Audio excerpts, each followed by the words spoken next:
کبھی دل کی یہ تمنا ہوتی ہے کہ ہماری ہر دعا قبول ہو، جو دعا مانگے وہ قبول ہو جائے، تو مجموع الزوائد میں اور جامع الصغیر میں اس حدیث مبارکہ کو روایت کیا گیا۔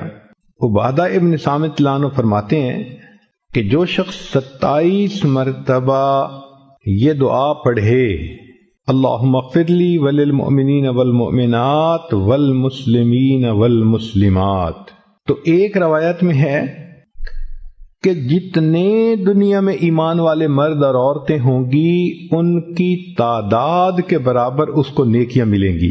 اب دیکھو ٹریلینز میں ہوں گے لوگ، ہر ایمان والے مرد اور عورت کے برابر نیکی، سبحان اللہ کتنا بڑا اجر، اور اس کو 27 مرتبہ پڑھنا ہے۔ اور دوسری روایت ہے کہ جو شخص اس کو 27 مرتبہ روزانہ پڑھے گا، اللہ تعالیٰ اس کو مستجاب الدعوات لوگوں میں شامل فرمائیں گے، یعنی اللہ تعالیٰ اس کو وہ درجہ دیں گے کہ اس کی دعائیں ضرور قبول ہوں گی اللہ کے ہاں۔